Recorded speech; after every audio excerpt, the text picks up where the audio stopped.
It's time.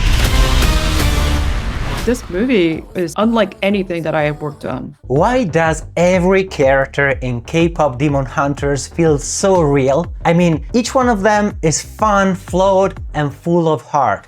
Especially Huntrix. If their trio didn't work, the whole movie could have fallen apart. Let's discover how co-director Maggie Kang crafted the dynamic between Roomie, Mera, and Zoe, and how they managed to keep things fun without sacrificing depth.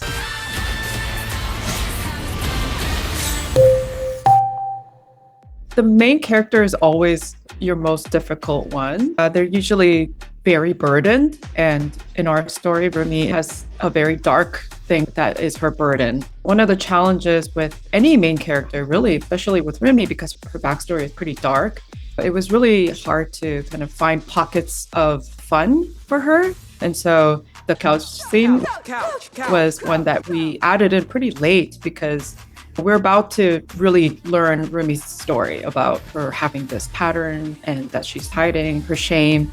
And before we got to that, we just wanted to carve out a moment where it was like she's joyful and she's a fun person to be around, and she has this like fun, silly, quirky side of her. That was kind of something that we kept an eye on for Roomie. And even in the dates, there's little quirky moments, the way she reacts to the note when she first gets it from Jinu, little acting bits that we put in just to kind of keep her fun character alive. They're so bleh. They're so no, they're The final result is so amazingly tight. You weren't afraid to dig deeper into what thematically is a flaw for each of them. We thought about the other two as like, how's everybody's voice pretty different? And for Mera, we always had the kind of Diaz from Brooklyn Nine-Nine, who was, very kind of monotone, a little deeper voice, or like Parks and Rec, Aubrey Plaza character. But we wanted to always like subvert the obvious in our movie. So they do it in those shows too, where that character she's the most emotional, she's the most insightful, she's very deep, she's very perceptive. Look, I'm kind of a difficult person. Overly blunt, short-fused, highly aggressive. And so we wanted to kind of balance off Roomie with somebody who was a little bit harder on the outside. And Zoe, we just wanted kind of lightning in a bottle, very bright, fizzy, but also deep when she needs to be. But with the two of you, they mean something. I mean something. We get a lot of comparisons to Powerpuff Girls, and I think when you have three characters, you kind of dissect it that way, these three kind of like archetypes. That's my girls! We just tried our best to create differences in them that were different from other trios, but it is actually, we take it as a compliment that people compare them to famous trios.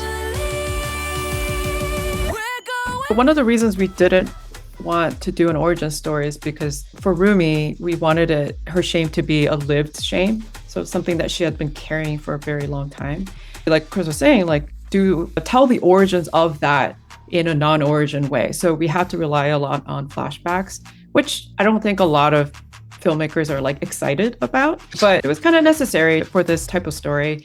We relied on visuals too, of seeing her patterns kind of not be as prominent when she was younger, and then just seeing the growth of it. There's very subtle ways that we feel like we've kind of tracked that story, and you always have this fear that it doesn't get picked up. People don't notice it, but it's amazing to see the audience actually see it and appreciate it and understand it. So that was a really challenging thing to kind of craft. And then with Mera and Zoe, just kind of sprinkling all that information in there. With Jinu too, it's just slowly getting to know a character and his backstory bit by bit, through these kind of memory flashbacks that this character has.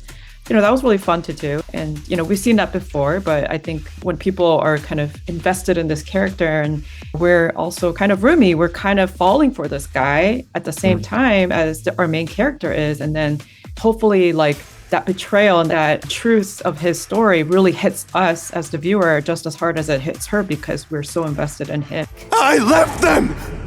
That's right. That was the way that we kind of treated it, is Roomie is on this kind of setting up her story and her kind of payoff, but then bringing the surprise element of this boy character and following her journey through him and our experience through her.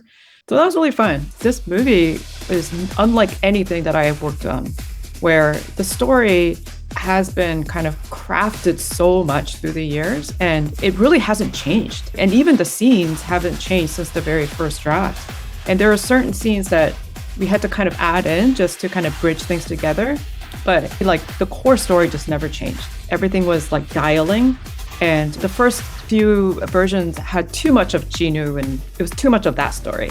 And so we had to like balance it off with the girls, and then it became a little too much of the girls. We had to just turn dials on everything. So it was very like kind of precise what we had to do. And on top of that, you have to think about pacing and you have to think about the actual story and the plots landing. So it's really tough. In animation, every second matters. Great moments end up on the cutting room floor.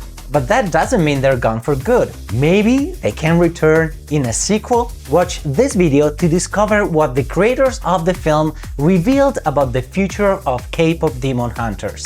I am Pietro, this is Right for Animation, and I'll see you there.